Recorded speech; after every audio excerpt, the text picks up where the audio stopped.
새누리당이 오늘 당선자 워크숍에서 서청원 최고위원은 야당이 국회의원 안 줄 거다, 다 접자라고 이야기를 했습니다. 그리고 오늘 아마 당 지도부가 참여 인사를 했다고 또 하는데요. 자, 서청원 전 최고위원 대표도 했죠. 현실적인 인식을 하고 있다고 봅니다. 그런 거 집착하면 저는 안 된다고 보고요. 잘 접었다 이렇게 생각을 합니다. 자, 그런데 요즘 김종인, 문재인 간에 갈등이 심화되고 있습니다. 제가 저희 친노 진영이요, 참 장점도 많고 단점도 많습니다. 뭐 장점이라 하면요, 노무현 대통령이 돌아가신 지 상당히 되었는데도 불구하고 아직도 친노라는 가치가 자생적으로 저렇게 남아있다라는 것은 이 보수 여권에서는 꿈도 못 꿀 정도로 강한, 한마디로 자발적인 의지라 이렇게 봅니다. 정치의 팬들이 저렇게 자발적인 의지를 가지는 부분은 부러운 일이 아닐 수 없습니다. 근데 문제는 뭔가 하면 그런 부분으로 뭐 최소 1, 20만 명에 이르는 강력한 지지 집단, 행동에 옮기는 지지 집단을 가지고 있다 보니까 주요한 발언과 행동들이요, 그 사람들을 의식하는 방향으로 전개가 되면서 세상의 흐름과 동떨어지는 판단을 할 때가 많이 있다는 겁니다. 솔직히 여야를 막론하고 대중 집회에 자주 나오고 SNS에서 거의 직업이다시피 글을 올리는 분들은요, 제가 봤을 때 국민 대중의 정서와는 상당히 동떨어져 있는 꾼들입니다. 이런 꾼들을 기준으로 이 포맷을 하게 되면요, 방향을 상실하게 되는 일이 벌어질 수 있습니다. 지난 2012년 대선에서 친노 진영이 패배했을 때 백서가 만들어졌는데요. 문재인 후보의 패배 이후에 그 백서에 보면 아직도 80년대 운동권식 정서를 버리지 못했다. 그리고 통일이나 외교 안보 이런 부분에서요, 반일 반미 같은 그런 어떤 교조주의적 아젠다에 매몰되고 또 북한에 대한 어떤 환상적인 생각에 매몰되어서 국민 대중의 시각에 맞추지 못했다. 이런 일도 나옵니다. 그 다음에 포퓰리즘적인 그런 정책에 이렇게 매몰돼서 국민들을 설득하는 데 실패했다. 이런 이야기도 나옵니다. 그래서 이렇게 보면요, 그 다음에 이제 마지막으로 지적되는 게 거친 말과 행동으로 많은 사람들을 공연히 기분 나쁘게 했다. 이런 말도 나오는데요. 지금 김종인, 문재인 간에 벌어지고 있는 저 사단을 보면요, 문재인 대표는 개인적으로 보면 좀 순한 사람입니다. 그래서 남 앞에 만나서 정치인으로서 된다 안 된다 말을 이렇게 딱 떨어지게 하지 못하고요, 그냥 알겠다, 생각해 봅시다 애매하게 이야기하고는 돌아서서 측근을 만나갖고 그때서 정리를 한다. 그래서 문재인 대표는 뒤에 정리하는 측근이 따로 있다. 이런 소문들이 돌아다니고 있는 것은 사실입니다. 그래서 항상 만나고 난 뒤에, 만났을 때는 분명한 이야기를 하지 않다가 만나고 난 뒤에 좀 만났을 때 보인 언행과는 다른 이야기들이 밖에 나간다. 이래서 오해를 사고 있다. 이런 이야기도 하고 있습니다. 자, 문재인 대표는 지금 어쨌든 지지율 1위를 달리는 유력한 대선 후보로의 한 사람입니다. 이런 대선 후보가 자신의 언행을 딱 떨어지게 하지 않는 부분은 한마디로 그런 것도 장점이 있겠죠. 말을 분명하게 해서 저 같은 사람은 맨날 손해만 보니까요, 저도 말을 애매하게 하면 손해를 안 볼 거라 생각이 들어서 그런 사람이 부럽습니다. 근데 대권 후보로는 그래도 어느 정도의 위치에 올라갔다면 분명하게 말을 하는 것이 중요하지 않은가라는 부분. 또 친노는 성급합니다. 지난 3월 20일 날 중앙위원회 비례대표 파문이 생겨서 2번에서 14번을 끌어내리는 그런 행동을 하지 않고요, 물밑에서, 그런데 우리가 이 당내에 운동권 출신들도 몇 명은 넣어야 되는데, 우리 7명 넣어야 되는데 한 3명, 4명만 넣어주라고 물밑에서 합의를 통해 가지고 정리할 방법도 있었을 겁니다. 그런데 대중 환시, 대중이 다 지켜보는 앞에서 김종인은 바지다. 우리가 이렇게 망신도 마음대로 줄 수 있다는 것을 보였습니다. 어쨌거나 김종인이 107석이 안되면 집에 가겠다고 국민 앞에 공언을 했습니다. 근데 123석이 되어가지고 일당이 되었습니다. 생각 안 했던 부분이죠. 그렇다면 거기에 문재인이 광주에 가서 광주는 표 떨어졌지만은 수도권이나 다른 전국적으로는 표 올라갔다. 이런 검증할 수 없는, 누구도 그건 검증을 할 수 없죠. 그럴 수도 있겠다라는 생각은 듭니다만은 저도 그건 검증하지 못할 하나만한 이야기입니다. 그렇다면 여기에서 어떤 이야기를 해야 되겠습니까? 수고 많이 했고요. 근데 우리 당이 추대해갖고는 나오겠다는 사람이 있는 한은 좀 어려우니까 대표 임기를 좀 연장을 해서 뭐 한 연말까지 하든지 하면서 이 당권은 어떻게 갈지 좀 보입시다.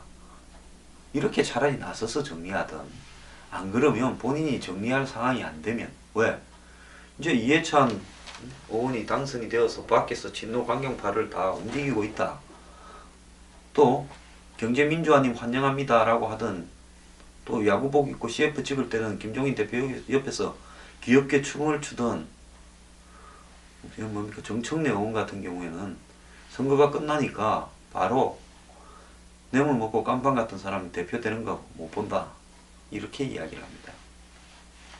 그래서요. 여기서 이제 중요한 부분은 김종인을 시키고 안 시키고가 아니라 헤어지더라도 인간적인 예의는 있어야 된다는 거고요. 그 다음에 김종인이 개인은 성격도 개팍할 수 있고 말도 툭툭 던지는지 함부로 던질 수도 있고 좀 독선적일 수도 있습니다. 근데 중요한 것은 더민주당의 친노가 한마디로 당내 민주주의를 못했기 때문에 뭔 일만 생기면 친노가 순식간에 다 당을 장악해서 자기들 마음대로 갖고 가고, 뭔 일이 없을 때만 잠깐 맡겼다가 뭔 일이 있을 때는 뺏어간다. 즉 총선, 대선, 지자체 선거 이럴 때는 싹 뺏어가고, 뭐 어려울 때는 맡아라고 줬다가 또 트집 잡아서 뺏어간다. 그래서 비주류들이 다 나가버린 게 저 국민의당이고 호남 정서 아닙니까? 그렇다면 이제 비주류들이 나가서 친노의 한마디로 성분이 저 당의 더민주에 더 강화됐죠. 반대하는 사람은 다 나가버렸으니까요. 그런 상황 속에서 김종인 같은 사람이 어쨌거나 버티고 앉아서 뭐 경제민주화니 뭐니 이러면 그래도 진노당이 아닌 것처럼 비춰지는 장점은 대선까지 가는데 강할 겁니다. 저는 더민주가요 진노당이라고 색채를 분명히 드러내는 순간에 대선에 갔을 때 안철수 대표에게 질 수도 있다고 보고 있습니다.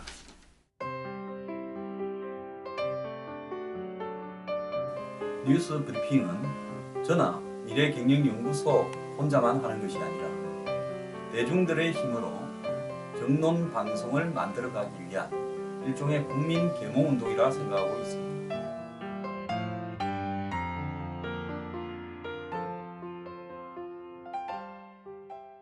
그래서 김종인 대표가 대주주는 우선이라고 이야기하는 부분은 한마디로 이번에도 바지 사장을 들여가지고 진노당이 아닌 것처럼 포장을 해서 123석이 겨우 되었지 않습니까?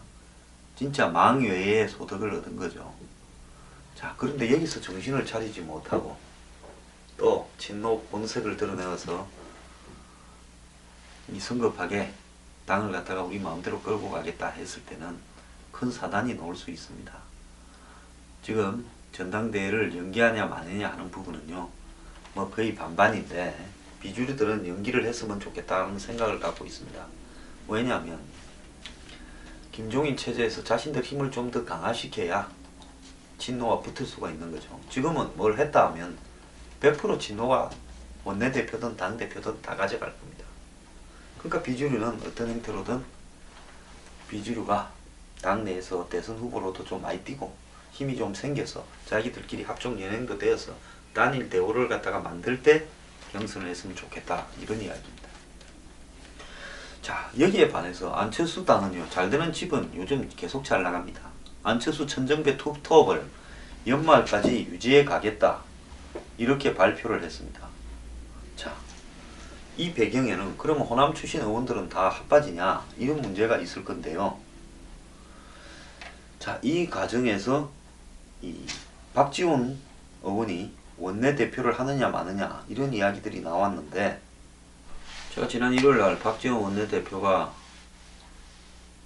되겠느냐 물어서 아마 지금은 반대하지만 수락할 거다 했는데 수락이 됐다고 합니다. 자, 이 집은 노회한 정치력을 발휘하면서요, 내부에 있는 문제들을 빨리 수습을 합니다. 자, 그래서 안철수가 마음 놓고 대표 자리를 유지하고 원내대표 박지원이 또 노회하게 당을 관리해가는 속에서 나가는 국민의당과요, 허구한 집구석 싸움에 또 선거 끝나니까 곧바로 시작되는 더민주하고의 문제에 있어서 어느 당이 국민들이 더 낫다고 볼 것인가, 이 부분은요 더민주당이 한번 생각해 봐야 될 문제가 아닌가 이렇게 봅니다. 이번에 호남이 문재인 대표의 두 번 방문과 무릎 꿇고 사과한 부분을 외면한 부분은요, 정신 차리라고 한 부분이 크다고 보고 있습니다. 그래서 결국은 문재인 대표가 정신을 차려서 지금 운동권적 속성이나 당내 패권에 매몰되는 이런 패권주의적 속성들을 버려라, 이런 부분도 있고, 또 호남을 제대로 대우해라, 이런 부분도 있겠죠.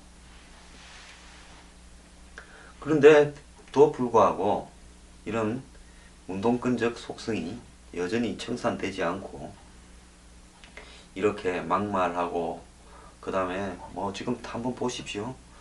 국회가 열리면 일당으로서 뭘 하겠다고 합니까? 개성공단 복원시키고 세월호 사건 재수사하고 또 어버이연합 문제 뭐 국정조사니 청문회니 하겠다, 뭐 이런 소리 하고 있습니다.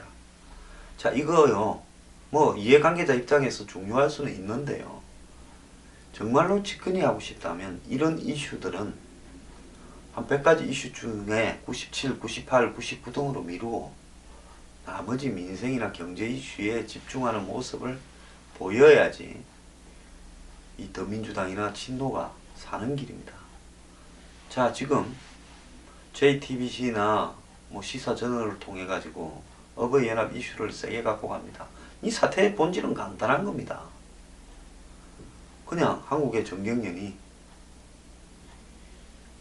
중간에 어떤 통로를 통해서 어버이연합이라는 집회에 항상 앞장서는 단체를 지원해 줬다.